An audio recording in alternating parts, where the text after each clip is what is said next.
Assalamualaikum warahmatullahi wabarakatuh. Alhamdulillahirabbil alamin. Assalatu wassalamu ala asyrafil anbiya wal mursalin sayyidina wa maulana Muhammad wa ala alihi wasallam ajmain. Ba'd. Alhamdulillah para anak-anakku semuanya, kita sampai saat ini masih dalam lindungan Allah Subhanahu wa taala, diberi kesehatan lahir batin. Kita bisa berjumpa lagi dalam pembelajaran jarak jauh ini. Kesempatan kali ini adalah Pak Najih akan menyampaikan materi pelajaran fikih, ya, fikih, tapi tidak membuka bab baru karena ini adalah insya Allah bentar lagi ulangan harian bersama UHB. Kalau dulu itu tengah semester, tapi sekarang adalah ulangan harian bersama, insya Allah sebentar lagi. Maka dari itu ini nanti akan kami sampaikan rangkuman-rangkuman atau ringkasan-ringkasan, bahkan mungkin akan kami tinjau sedikit tentang pembahasan cara mengisi soal. Itu ya, ulangan harian. Sebelum kita menuju kepada soal, ada beberapa hal tentang qirat, ya. Ringkasan qirat. Ya, qirat sebagai salah satu bentuk kepedulian terhadap masyarakat miskin. Karena apabila qirat ini diterapkan dengan cara ketentuan syarak, maka sangat membantu sebagian masyarakat miskin yang potensial. Karena qirat ini adalah kan membantu memberikan modal.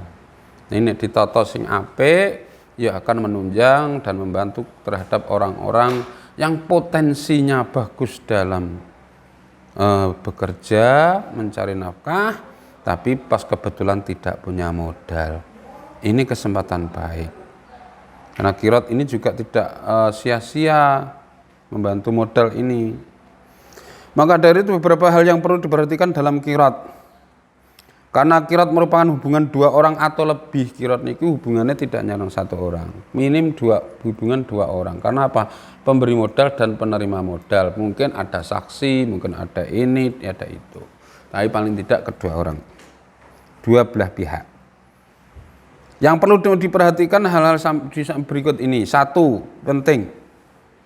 Pemilik atau penanam modal dan penerima modal ini pirat. Intinya ini. Sing memberi modal dan yang diberi modal, ya, itu harus saling dapat dipercayai. Saling dapat dipercayai. Maka dari itu bisa menumbuhkan saling percaya. Nek di antara kedua belah pihak ada salah satu yang kurang bisa dipercayai, maka tidak akan terjadi saling percaya, saling curiga jadinya.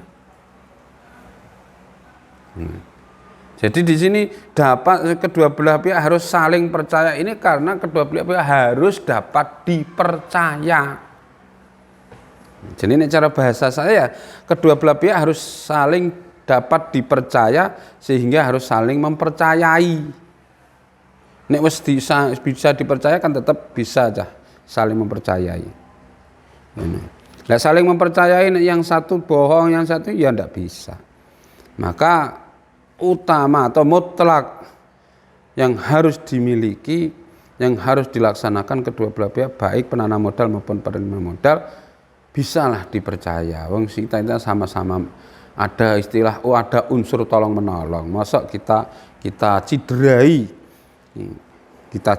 dengan hal-hal yang tidak baik. Ya. Yang selanjutnya, jika sudah terjadi qirat, ada penanam modal dan penerima modal, maka cara atau harus berusaha ngembut gawe ngati-hati. Sungguh-sungguh, hati-hati, ya. Orang tidak menggunakan kesempatan dalam kesempitan, menggunakan kesempatan dalam kesempitan. Iki bocah malah aku tak terangno malah ana sing cengenges nek ngarep HP iki piye iki. Tenan. Aja kok malah gunakno kesempatan dalam kesempatan. Nek kesempitan kan tenan. Iki kesempatan dalam kesempatan. Contohnya apa? Wah, kesempatan saya dikasih modal. Terus nduk gunakno karepmu dhewe nduk tuku pulsa karo guyu kuwi ngarep bape. Malah main game, ae ora nduk gawe sinau, ora nduk game, mbut gawe game modal malah nduk gawe game-giman. Apa kuwi jenenge? Free Fire atau apa nih nom-nom, Masya Allah. Dan tenah kesempatan, menggunakan kesempatan dalam kesempatan, nggak boleh. No, wis dipercaya uang, sudah dipercaya orang lain, maka ya harus berlaku dengan benar dan berhati-hati menggunakan modal tersebut dengan sebenar-benarnya dan sebaik-baiknya. Hati-hati ya, jangan sak gelem dhewe nggih. Oke. Kemudian yang ketiga, karena qirat ini berhubungan dengan pemberi modal dan penerima modal, yang artinya nanti pada akhirnya sampai pada hasil pembagian hasil, maka perlu adanya transaksi, perlu adanya perjanjian yang perlu ada saksi atau perjanjian yang istilah disetujui terhadap kedua belah pihak dan disaksikan oleh orang lain. Seantarodin, sama-sama sepakat. Antarodin itu sama-sama sepakat. Oke, tidak ada istilah yang satu pihak merasa diakali, yang satu pihak merasa ndak bisa. Tapi antarodin, benar-benar antarodin, legowo podo legone wong kedua belah pihak. No. Wong loro kuwi. Antara pemberi modal dan yang memberi modal. Apa tadi? Satu adalah iso dipercaya sehingga saling percaya. Yang kedua, menggunakan modal tersebut dengan sebenar-benarnya.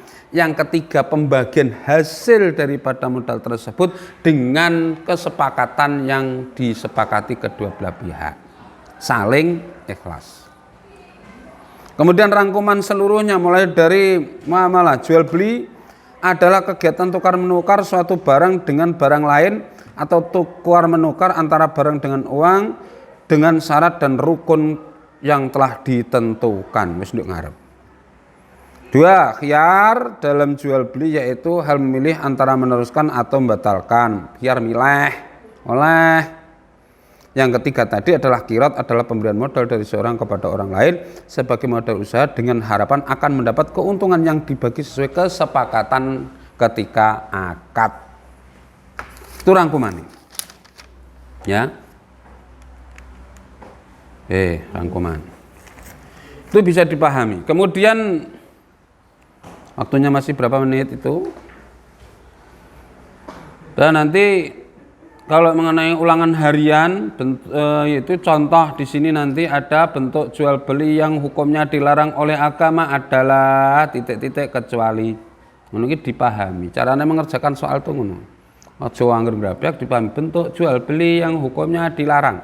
Hukumnya dilarang apa kabeh?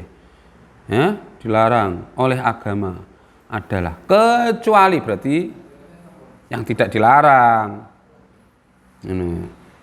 Yang masih dalam tawaran orang lain dilarang pora? Dilarang, betul. Hewan yang masih dalam perut induknya dilarang oleh agama. Jual beli khamr, arak, congyang, topi miring, sembarang kuwi, sabu-sabu ndak boleh toh? Dilarang. Dijual beli hewan jangkrik oleh ta ora? Oleh. Maka dari itu berarti kecuali oleh. Menutupi kekurangan barang-barang yang diperjualbelikan hukumnya haram, tidak boleh ada penipuan, harus jujur dalam muamalah. Nggih.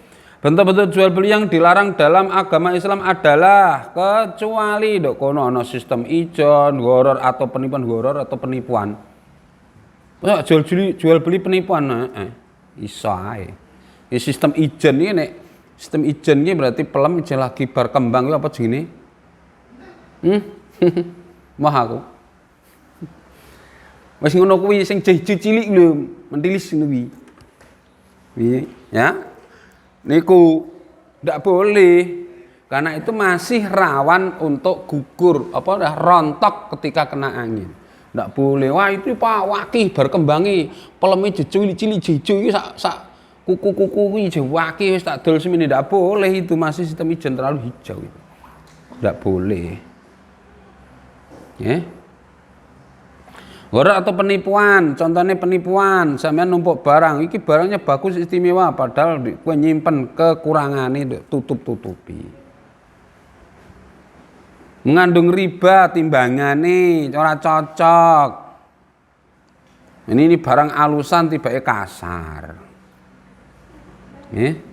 Iki muni iki pira Bu, iki beras iki sekilo punjul kok padahal kurang. Itu namanya riba, enggak boleh. Yang boleh adalah kalau walaupun di sini kelihatannya di pasar yang kumuh pilihannya, tapi oleh karena jual beli syaratnya bukan pasar yang bersih atau tapi sistem jual belinya, bukan kebersihan atau kekotorannya.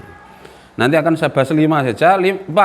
Strategi penjual untuk meraih untung, salah satunya dengan cara menjual barang pada bagian atas atau permukaan tampak baik tapi yang bawah atau dalamnya buruk, maka jual beli tersebut hukumnya haram. Haram. Ora oleh ya. Ditutupi, tumpuki, jeruk iki apik, jeruk jos istimewa, jeruk nomor 1 jerukne bosok. Kanjeng Nabi ku nate ngene kuwi, melehno wong Kanjeng Nabi ki Kanjeng Nabi itu adalah orang yang Masya Allah sangat luar biasa, tahu segala-galanya karena dikasih tahu oleh Allah. Dijaga nang dodol kurma wapi. Orang genah nek niku Kanjeng Nabi, ya Mas kurma Mas apik istimewa nomor 1. Tandurane wong jes-jes iki bareng ketok muwa top-top ngarepe. Wong Kanjeng Nabi kok diapusi ngono. Kanjeng Nabi langsung nyedak, astane Kanjeng Nabi dirogohno kurma kuwi nang jerone jebret, bareng dicipuk jerone bosok-bosok kuntet-kuntet. Cilik-cilik kuntet, wis cilik kuntet ireng. Lah. Cilik kuntet ireng, rak mejaji ya. Terus Kanjeng Nabi sistem jual beli seperti ini tidak boleh nampilno sing apik-apik. Ya. Oleh. Aja lah dodol iku ya jual beli ku ya ngeti-ngeti nggon. Aja kowe ana dodol jeruk, kowe dodol asem. Nah, kono tawa ayo jeruk, kowe ayo asem kecut. Sing didungokno kono dodol jeruk, sing siji ndungu kecute mah jeruk kecut ya ora payu. Nah, nggih. Tuh, yang kelima. Jual beli barang dengan barang atau barter. Jual barang iku jenenge disebut bai muqayyadah. Ngono 5 dulu ya, nanti yang lainnya dipelajari karena terbatas oleh waktu. Maka mohon maaf, kali ini bisa saya cukupkan sekian. Selamat belajar, nanti mengerjakan UHB, kerjakan dengan sungguh-sungguh. Dari saya, Assalamualaikum warahmatullahi wabarakatuh.